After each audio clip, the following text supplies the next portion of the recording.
This is the Human and Social Service track session of Mass Shootings, Reaction versus Action. I'm Trish Mahaffey. I'm a reporter with the Gazette. I cover state and federal courts. Unfortunately, we have a lot of trials involving gun violence, and I've seen how it affects the victims' families, the defendants' families, and the community. After a gun violent incident happens, people are in shock and they're angry and upset, thinking, how can this happen in their community? And there's usually calls for actions to do something to change this, but eventually the attention kind of fades and not much seems to change. So today we're going to discuss why community reaction doesn't translate into legislative action and what needs to change for Iowa to move forward with that with less gun violence. Before we get started, I need to thank our conference sponsor, ITC Midwest, and Tanager Place, who's the sponsor of the Human and Social Services track. So thank you to both of them. I also want to remind those in attendance today that the sessions are being recorded and closed captioning access is available. If you have any questions during the session, please submit those to the Q&A function, and we'll probably address those towards the end. Now, let me introduce our panelists today. We had 3 panelists, but one had to drop out. So, but our other panelists we have Penny Galvin, who is the director of Waypoint Survivors Program. Penny, thank you for being with us today. And then we also have our other panelist is Reverend Lynn Hanna. She's with the First Presbyterian Church in Perry. Reverend Hanna knows all too well about the devastating impact of gun violence on a community. In January, a 17-year-old fatally shot an 11-year-old boy and injured 7 others at Perry High School before killing himself. Thank you, Reverend Hanna, for being here today. Welcome. Thank you. And I would just add that the principal at the school also died 10 days after the shooting. He wasn't killed immediately, but yes. Sure, I apologize. I forgot about that. That's okay. Yeah, just wanted to clarify that. I appreciate that. Hey, correct me if I'm wrong, please. Anyway, so Penny is gonna start us out with kind of our discussion today. I think she's gonna introduce herself a little bit more. So, thanks. Hi, I'm Penny Galvin. Thank you so much for having me this afternoon. I have worked with homicide and violent crimes for 17, 18 years. And the last 4 years, I've been the director. So I have seen a lot of homicides. Our program serves the Fortune County area, and we serve homicide and violent crimes with about 80% being homicide. There is homicide and violent crime programs all over the state of Iowa. I want to talk a little bit to you about regular grief versus traumatic grief. When someone is murdered, it's a horrific situation. That is traumatic grief. Average traumatic grief is 3 to 7 years. What we do is we walk beside families in the worst times of their life, from everything from crisis counseling to referrals to attending court hearings to attending trial. On average, a homicide will affect 40 people. In Lynn's situation with Perry and other mass homicides we've had, it can impact as many as 800 or 900 people. You're not just talking, you're talking the victim's family, and in Lynn's case of the school shooting, the victim's family, the whole school, all the teachers, all the kids, the community, people outside of that community that knew loved ones. And I think it established, when a school shooting or mass shooting happens, it establishes fear in people. When is this going to happen to us? What's going to happen to us? And so we do a lot of debriefing of communities and that kind of thing. It's very difficult for people because they want instant answers. They want to know from a county attorney or police department what's going on. Unfortunately, they can't always let you know that because they're investigating, or if they were to tell that information to families, what happens then is that can get out on Facebook, Twitter, all that, and affect the investigation, which in turn affects the trial and if they're guilty or not guilty.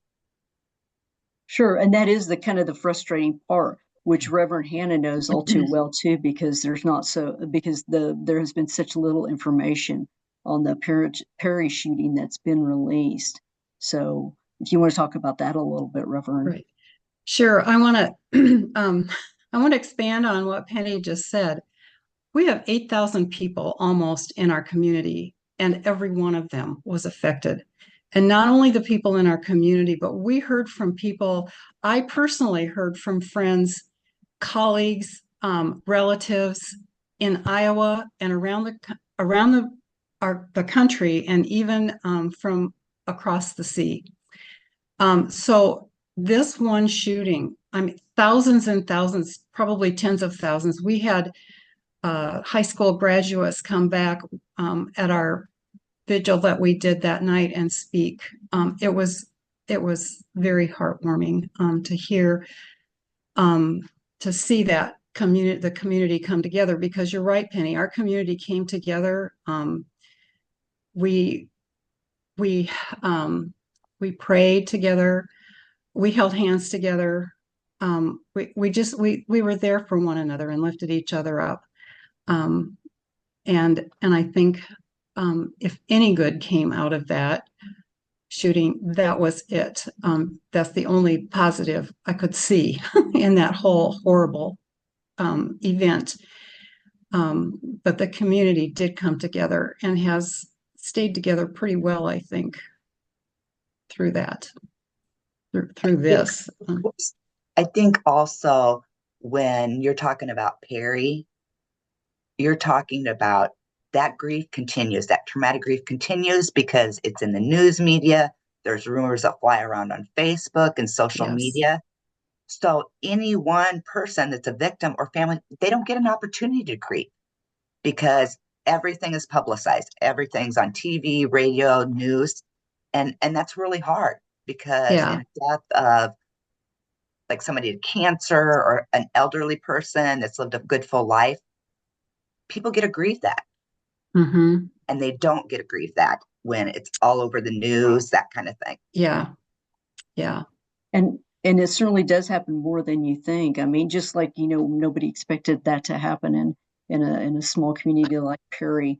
But according to the Gun Violence Archive, and it has the 2024 statistics, it's showing that there have been 414 mass shootings this year.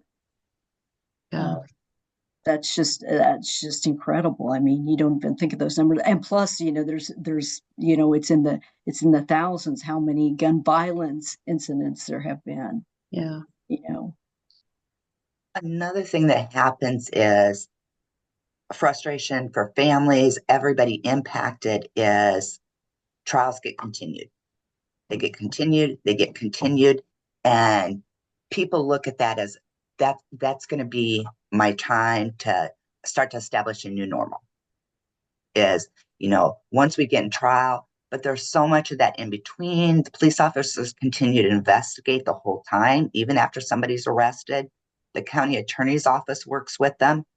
But it's so frustrating for families because first they're thrown into this situation of something horrific.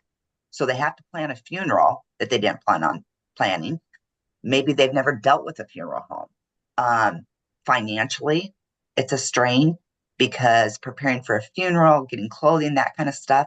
What happens then is a lot of those basic needs go by the wayside as far as paying rent, paying utilities, because of focus on it. So it hits every part of a victim's life. If you look at Maslow hierarchy of needs, it impacts every one of those areas: safety, food, all that kind of thing.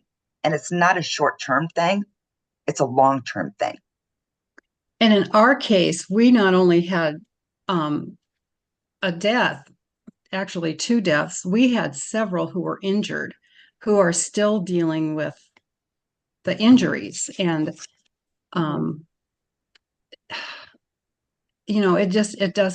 it seems like it doesn't ever end.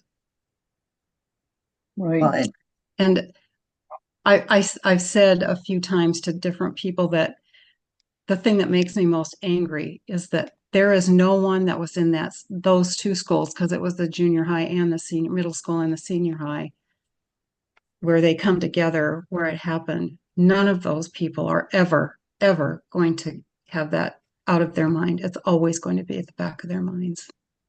And that is hurtful for them and sad for me. We always tell families you become part of a whole new group that you never asked to be part of, nor did you want to be part of. Right. And Yeah. you're right.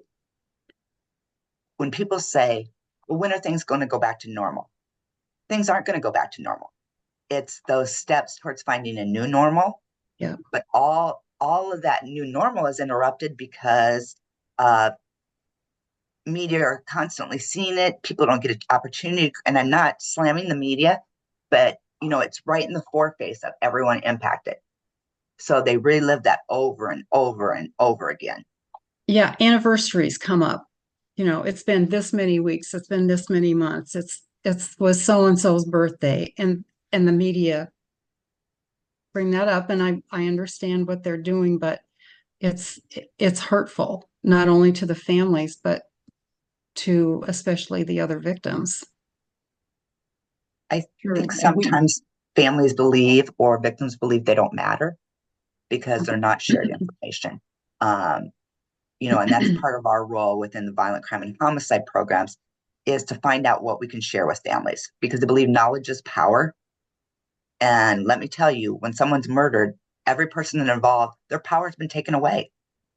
And that's can lead into some of those negative, unhealthy relationships, drug use, alcohol, those kinds of things, a way to escape. So when families get angry and that kind of thing, that's to be expected. It's happening to them and they have no power over the situation. So sometimes getting angry is their power. They're Yeah. trying to grasp a variety of ways to get that power back. sure. I mean, is that what you kind of had to deal with, Reverend, in talking to the families and trying to help them and cope with all this? Yeah, and I want everybody to know I by no means was the only person, only colleague. I mean, I have colleagues in town who Sure. were, I didn't do the funeral, but I attended both of them, the funerals, and most to give some support to the families, but also it's doing funerals is not always easy, period. And in something like this, it's really tough emotionally on ministers even. And we are so far away from it compared to the families and close friends of the people involved. Sure. Lynn, I Is there, agree with you. I agree with you, Lynn. Um, Vicarious trauma for all the care providers trying to help.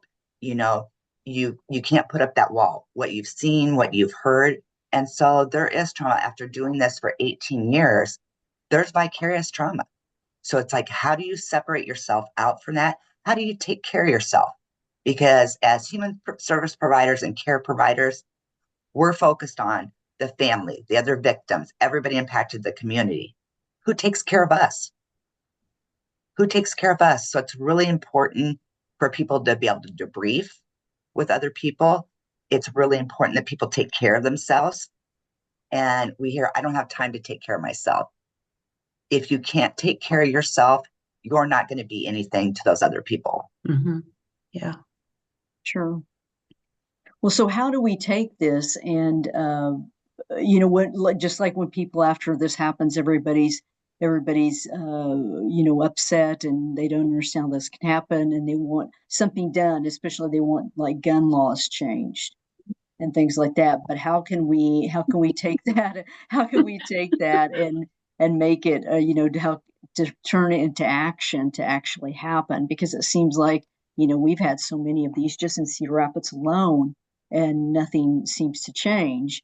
And given the fact that the NRA just has given about every Republican running for office like an A or A plus rating, how can we have the safety of Iowans above that?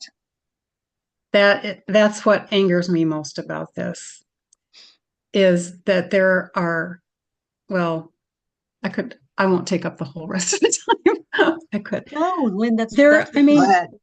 in Iowa, you don't have to register for a gun. You don't have to get any instruction for a gun.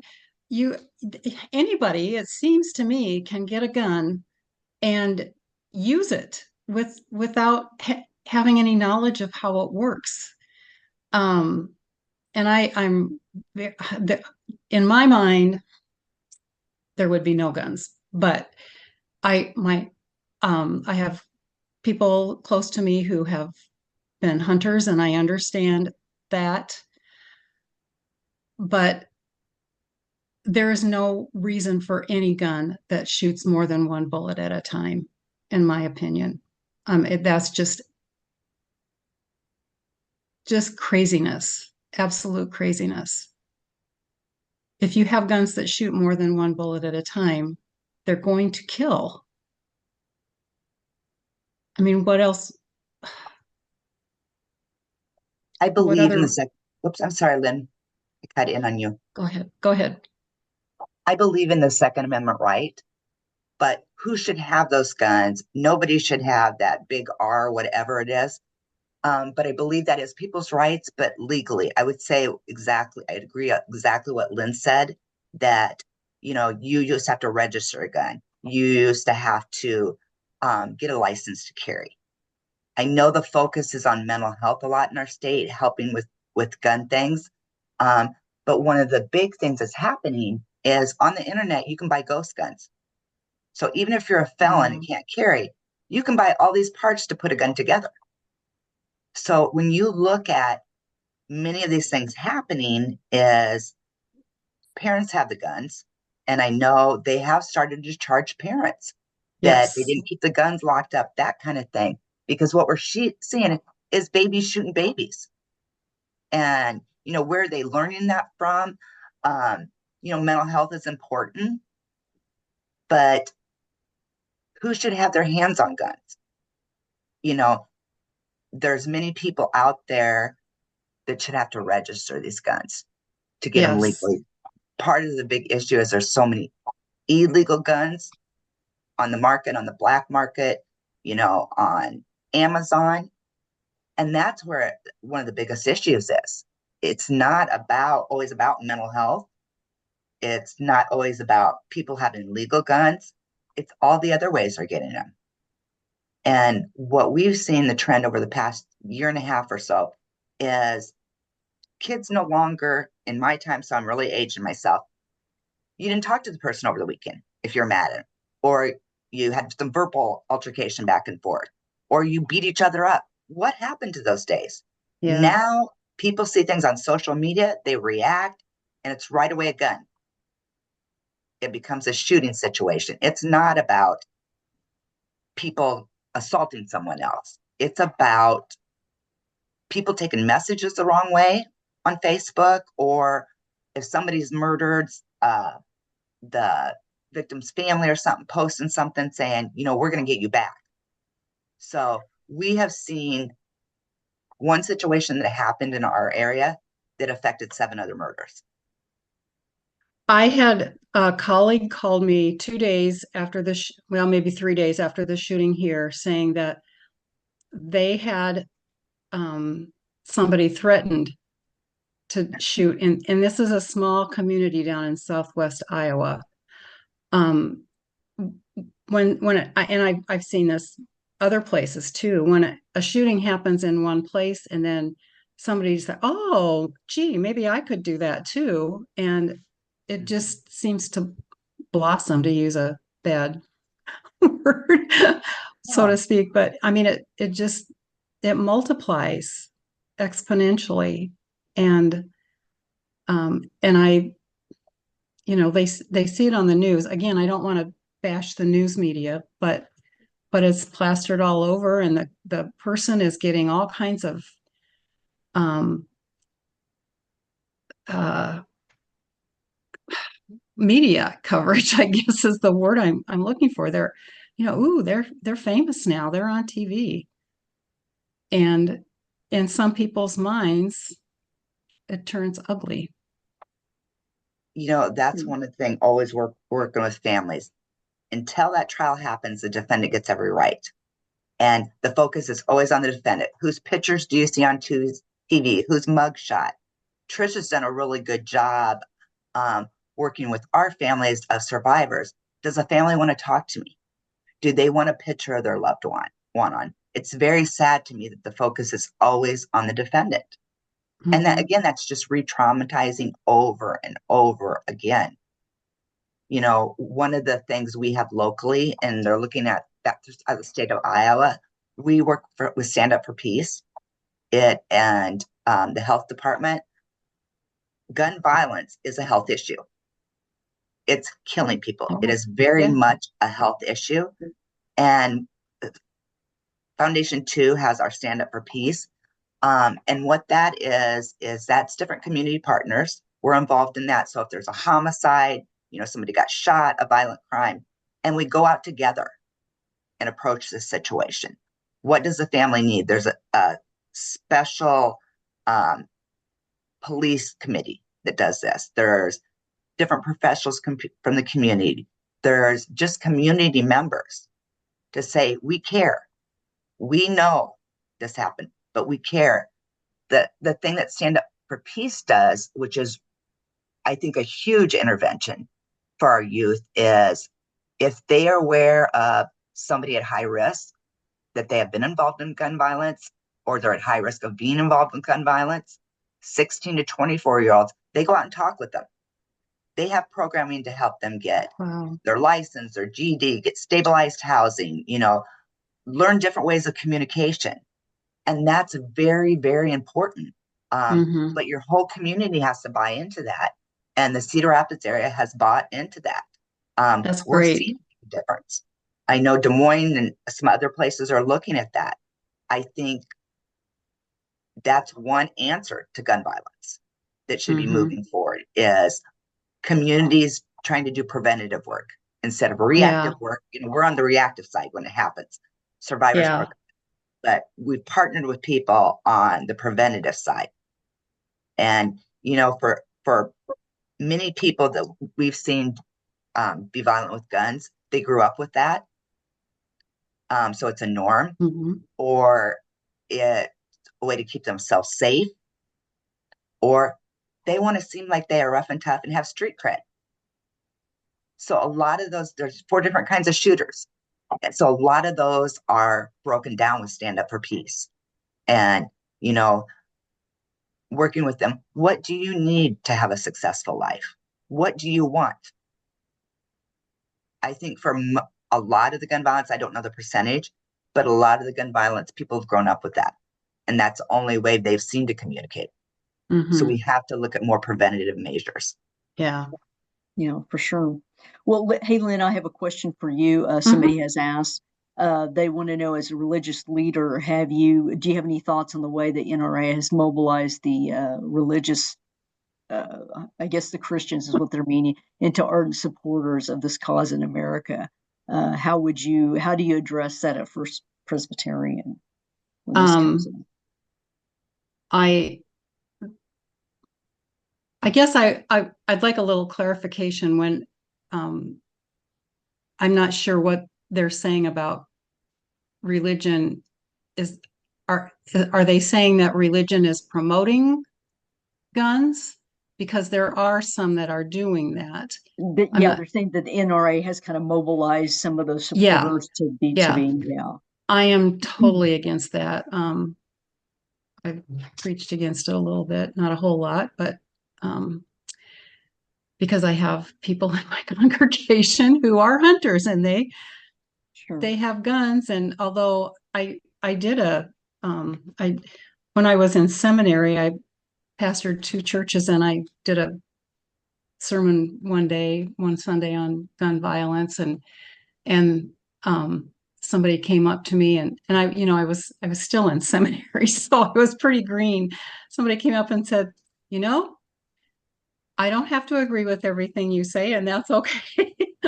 So I guess I'm more quiet about doing things kind of behind the scenes, but no, most of my colleagues who are Presbyterians and most of my colleagues in town, I think, would agree that we find no benefit to having guns around. And it's irritating for me that our legislators seem to be accepting evidently quite a bit of money from them.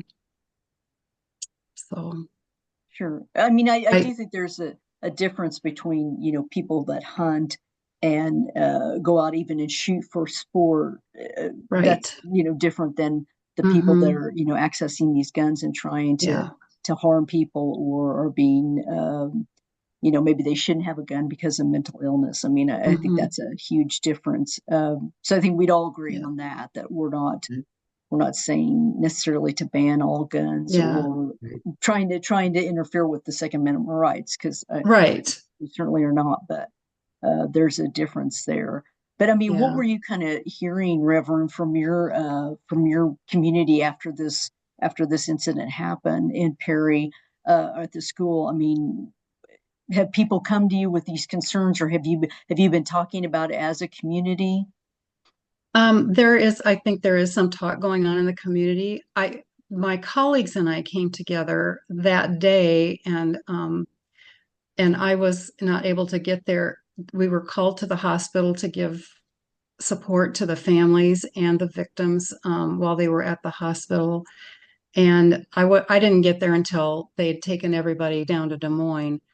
But then we went to a different place and were with teachers and school personnel. And so in that way, we offered comfort. And it was while we were at the hospital, still waiting to see where they needed us next, that the subject of the vigil that we had that night came up. And I think that was very comforting to many people.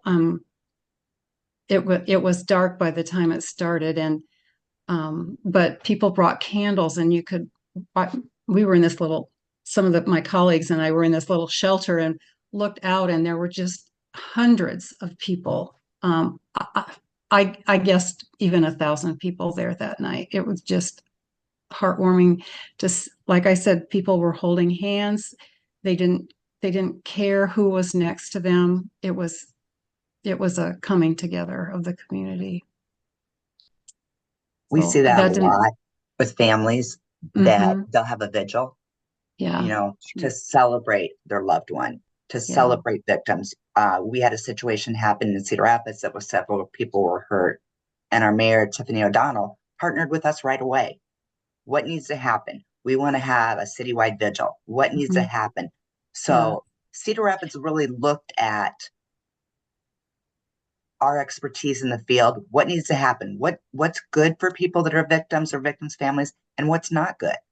Yeah. And And we had counselors coming immediately to the schools and within the community at the vigil that night. People showed up with dogs, and it was just unbelievable. And they stayed around for a long time too. I was just pleasantly amazed at how the support that's out there when something like this happens. The other thing that we haven't mentioned yet today is um, I have had the Jolliffe family on our prayer list since January 4th. I've also had the family of the shooter on our prayer list. I think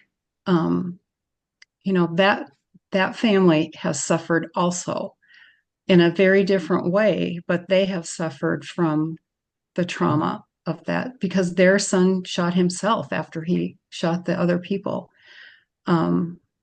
So they're dealing with, not only did their son die, but he caused other people to die. And I think, we often pray for the good guys. We sometimes forget to pray for, and I don't want to call them bad guys, but the people who we might not consider to be the good guys.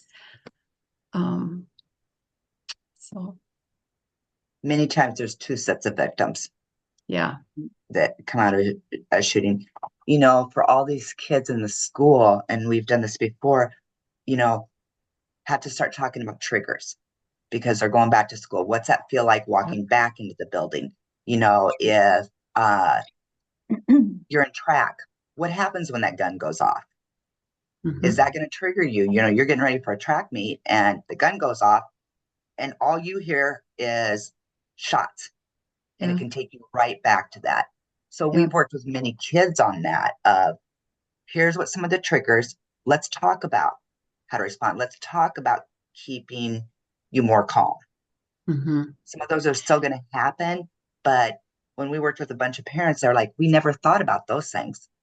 Yeah. Because at the time you're thinking about, how do I take care of my child?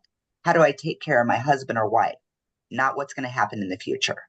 And so those are really important to look at those things. Yeah, I think it's probably a lot like PTSD that military people come home with after they've been at war. Yeah. You I was going to say something, but it it left me. So can't unsee what you've seen. I know what I was going to say is the high school and middle school didn't go back to school for weeks after that because they wanted to make sure that everything was cleaned up in the building, that there weren't even any like nicks in the bricks and the tiles and stuff in the school. Sure. So that none of that would be there as reminders. And I know because I've talked to the superintendent about this, they still have counselors at the school, and I believe that any child who is in class and decides they need to talk to somebody is get up and go. That's the policy right now.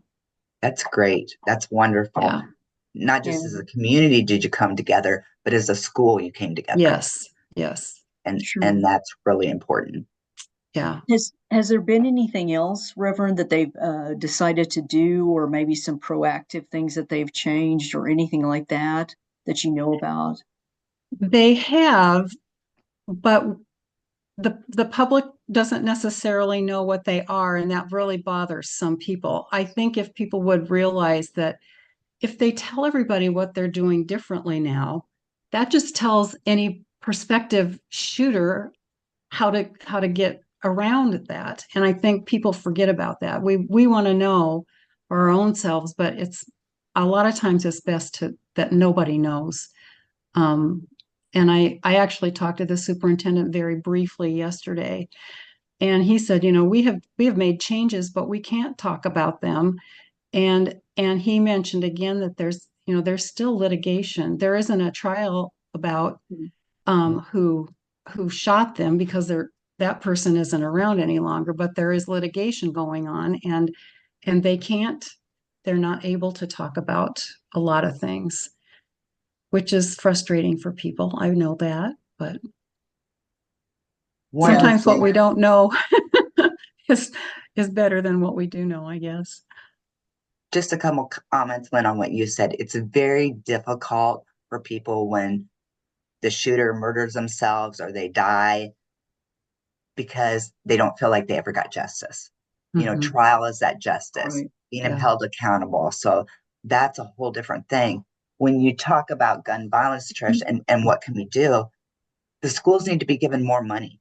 I wish the principals on here that he was able to be here because they got approved the day of the shooting in Perry for some real unique prevention measures.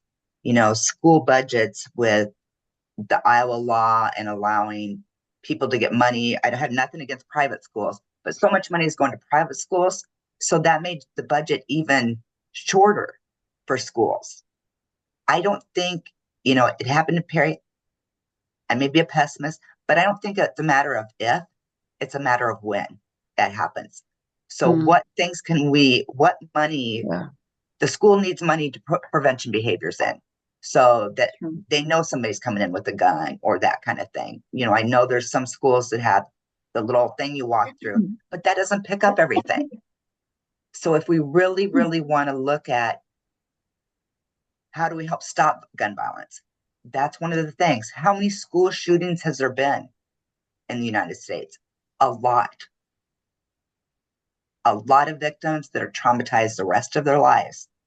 And if we don't start investing some of our money in keeping our kids safe, it's going to happen more and more. Mhm. Sure. And I wish Justin Wagner could have been here today. I do too. Yeah. He was the superintendent with Woodbine Community School District, and he was going to talk about a lot of that. Their school district has been so proactive. They started back in like 2022, and they were using some. They've got like some AI that they've used, being able to detect weapons. You know, they can detect weapons as somebody's coming into the school.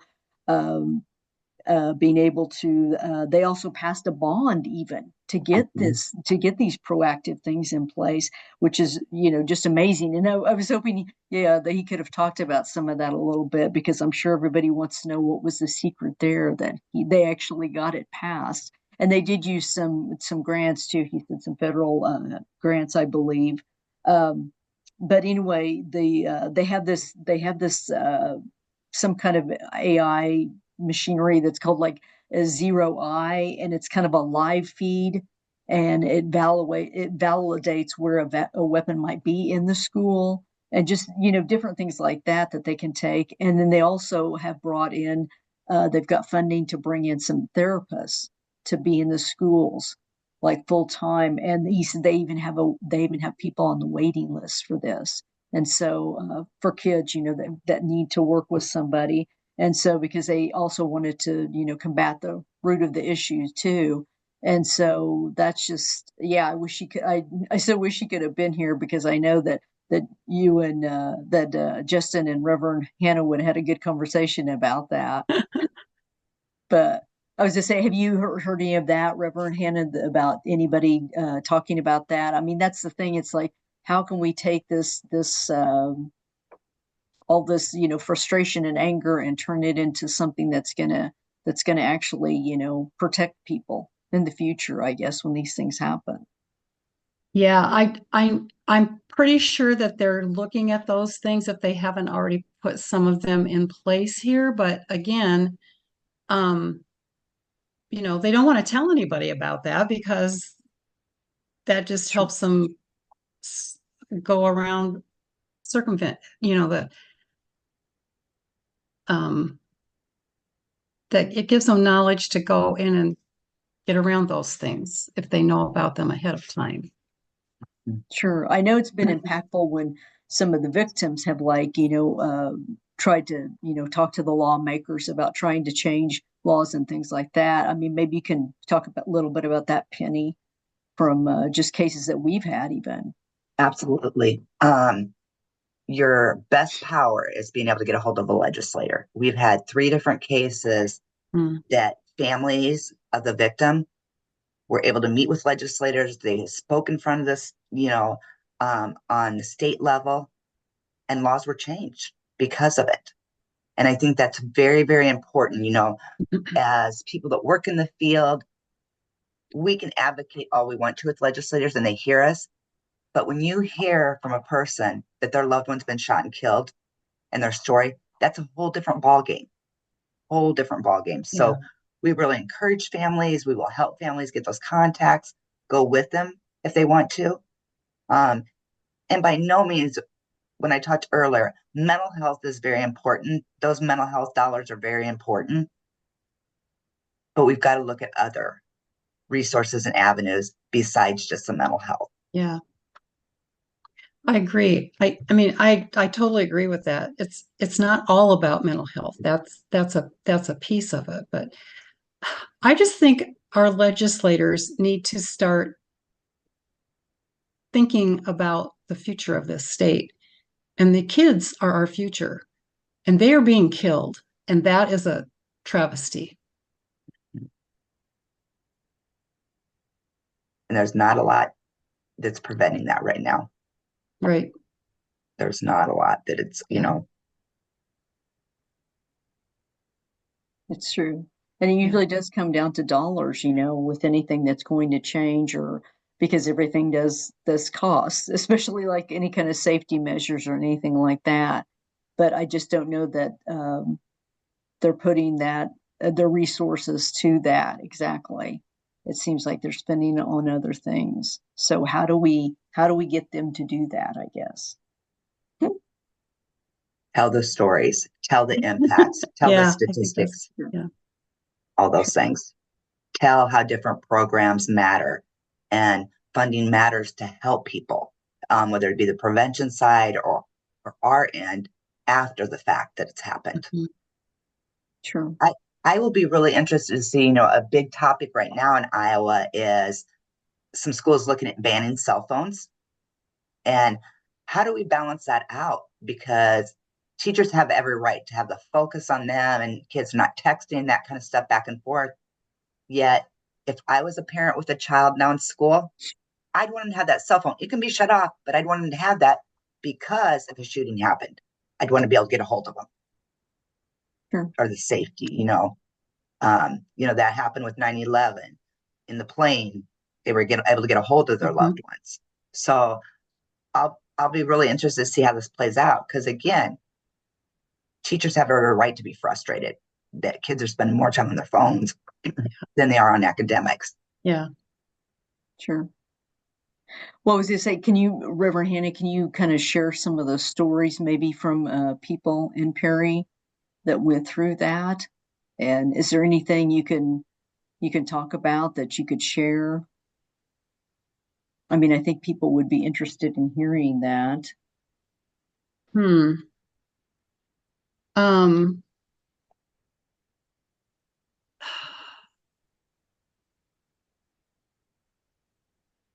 I know that parents were very concerned that day. I called a couple, we only have two families with kids in school right now. And I called them to see how their kids were. And they said they were fine, they were safe. And those two families live fairly close together. So it wouldn't surprise, I don't know this, but it wouldn't surprise me if the kids were together supporting each other.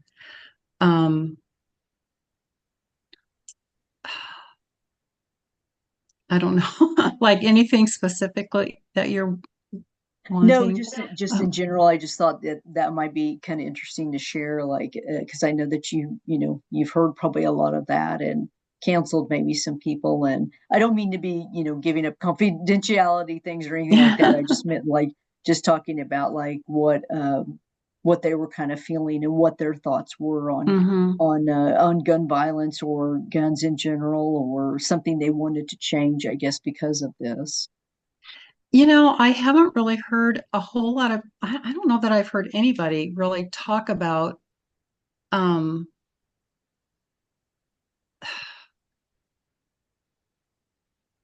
I think most of the people in our congregation feel like people should have the right to the Second Amendment, that they should be able to have guns. But what I have heard is that assault rifles and guns that you pull the trigger once and they're shooting, I don't know, 100 bullets at a time. I don't know how that works because I don't have a gun. But I think there is definitely a wish to have the assault rifles and other kinds of guns. They're just those should, and this is my opinion, but I know it's the opinion of some others too. Those should not be allowed. There's just no reason for them other than to do what they seem to do too And well. sure, and we seem to have more of those with extended magazines that Reverend's referring to. Those kind of crimes definitely are showing up more and more, and they're showing up more like as stolen weapons also that have been used in the crime. But I'm in the Des Moines area, so I get the Des Moines news, and it seemed I honestly haven't been listening to the news a lot lately because there's stuff on there I just don't care to hear anymore. But there's for a long time there. I don't know if it was every night, but several nights a week there were shootings in Des Moines, and a few of them were at schools there for a while, and it's just ridiculous that we have this in this country, that we have this in our state, that we can't decide that lives are more important than people's desires. Sure.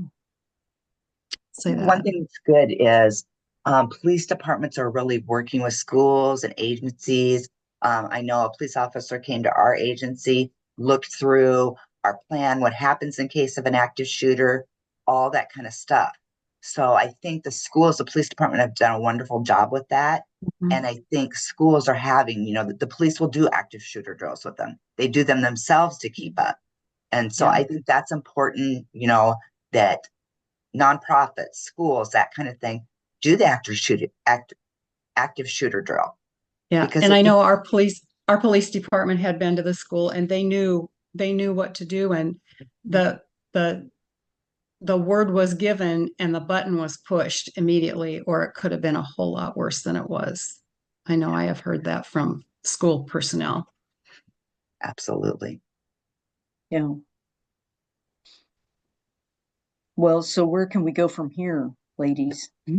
How could we take this, or what do you suggest that we do to turn this into action, as opposed to just because people are like, frustrated and upset when something like this happens in the community, but then nothing seems to change. And so I guess that's is it I think it is like having those voices speak to the lawmakers. Mhm. Yes, I agree. And I will say that some of the lawmakers and of other government people were here that day, and they were on TV, and they were here for the funeral, and they were on TV. And so I just want to say to them, don't just come to show your face. Come to do something Sure. helpful. I think for some people, I'm not going to say all legislators or all police department or all survivors, advocate staff, unless it happens to someone they love, they're not going to change their mindset on it. We have people all over on that. And I hope to goodness it never happens to any one of their kids. I think we continue to make noise on a state and federal level. At some point, I believe that noise has to pay off because Yeah. they're going to get tired of people making all that noise. Yeah. But we continue with it. And I will also add on this October day, wishful thinking, I guess, on this October day when November is fast approaching, everybody needs to vote. That's one thing we can do. Sure. And I think continue not just the legislative side, because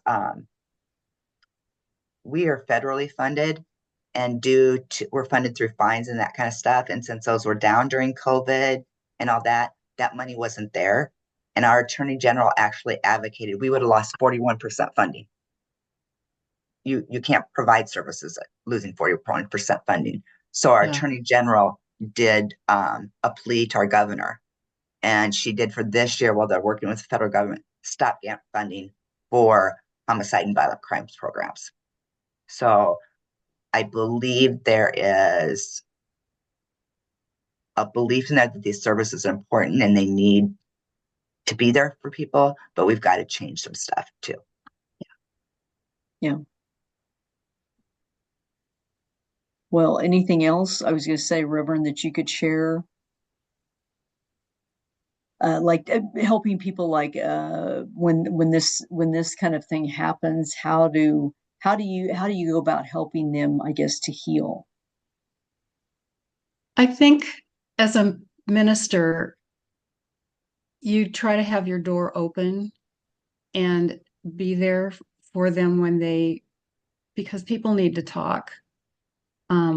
They need to talk to somebody who will listen to their concerns, their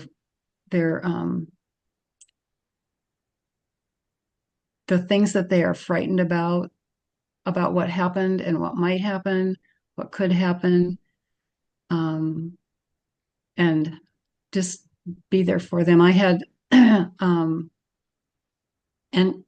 and ministers, we have classes.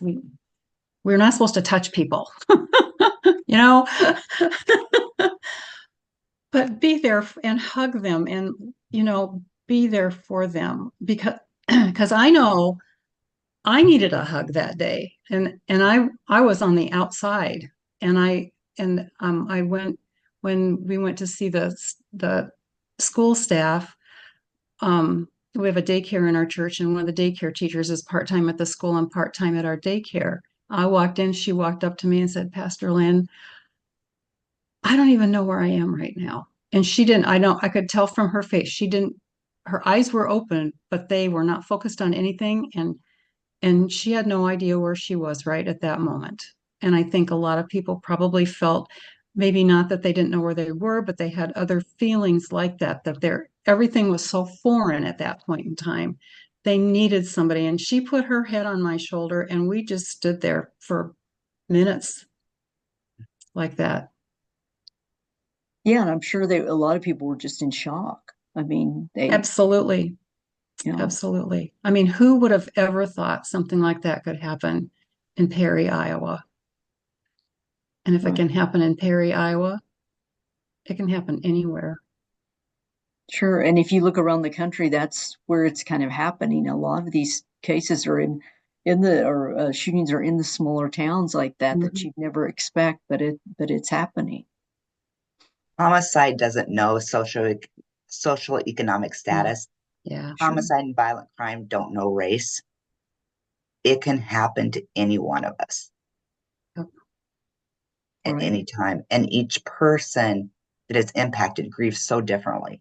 You can put two family members beside each other and they grieve differently. Right. So you're talking in Lynn's situation, the hundreds and hundreds of people. And if you have 800 people reacting differently to grief, they need a lot of support.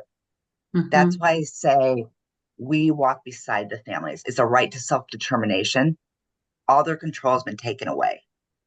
What do they want? What do they need? And sometimes right after that violent crime happens, they don't know what they need. So we may say, can I call any family members? Can I run to Hy-Vee? You've got 20 family members here. Sometimes just those small things make a difference. Yeah. Sure.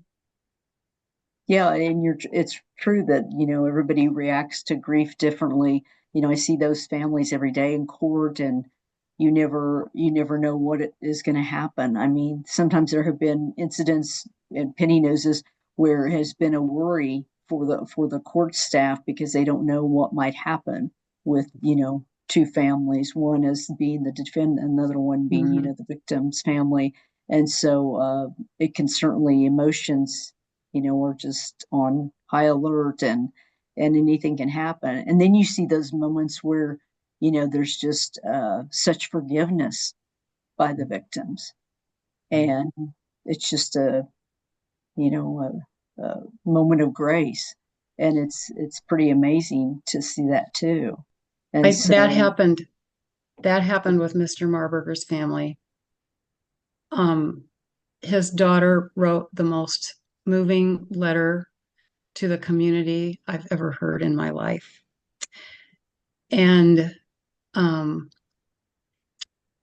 that family they have gotten medals and awards, but it takes a big-hearted person to do that. And it was obvious to me from everything I heard about Mr. Marburger. I've only lived here for 7 years. My kids were grown and gone from home, much less school, by the time I moved here. So I never knew Mr. Marburger personally, but I feel like I know him now, just because of all the wonderful things I've heard about him. And I think, just to clarify, that's the principal that you're the talking principal about. who, I just want to make sure he lived for 10 days. Yeah. And for a long time, they didn't release the names of any of the victims. And only the family members who got called knew. And I guess there was one little girl who the people who were working with her at the hospital didn't even know, or wherever, didn't even know her name. So it was a while before her family even knew that she was injured. Oh, So, wow. That had to be the hardest thing too, for parents not knowing or, not getting that information right away. mhm, I know that had to be just heartbreaking for so many. yeah, yeah. That's the way we connect with families so much is we have them tell us about their loved one, the good times, what they like to do. Mhm, They're not a number. They're a person. right. That loved one is a person and something happened to them. Families, we love to families celebrate on a birthday or a date of death. Mhm, We love to yeah. do that with them. Sure. We get to know their loved one through them because for many people, they feel like, okay, I'm just another victim or I'm just another number. No, you're not. You are a family and you are a person and you lost your loved one. And you're important. Yes. So we continue to get stories out. We continue having families speak. That's what will help create change. And we may have to do it 100,000 times, which it feels like we already have, Yeah, I'm but sure. continue. We can't give up. Sure, and that's why I like to tell those stories of the victims because I want people to know about them. It's hard because people they do become upset because they don't see that we're focusing on the victim. It's not that we don't want to. Lots of times we can't get that information about them because the family doesn't want to, or it feels like maybe they can't do it because they don't want to interfere with the case. And we certainly understand that too. But Mhm, anytime family is wanting to talk about the victim or we are totally open to that anytime and I think we do as media try to work that and try to get those stories out as much as we can, but when we don't, that's the reason usually why is because we just can't get the information and the victim's family's not cooperating, which we totally understand. I think many times with media, they don't know what's real and what's not real. I mean, the same thing with the election. How much reports are out there? What's real of that? What's not real? But I know Trish and I have been able to work together on a couple families that they're like, yes, I do want my loved one known. I'm tired of seeing this defendant's picture. You know what? Yeah. I think Anderson Cooper, when the Florida shooting happened at the nightclub, all he kept referring to, he said, I refuse to mention the defendant's name. I refuse to re traumatize people. I am going to tell you all the victims' names. And I agree with that 100%. It's always stuck with me. We say the defendant's name, we give them street credit, we give them the attention, and they don't deserve it. They do not deserve it. yeah, Sure. that's a Well, good policy. sure. Anything in these last few minutes to wrap it up here that thank you for being with us today, and I thank my panelists for being here. Anything else you can end with, Reverend Hannah, for us? I would just say that um, I would repeat what I said. We need to vote. We need to get, if we're going to get legislation changed, then we need to change the legislators because who we have don't seem to be doing much about this issue, especially. Um,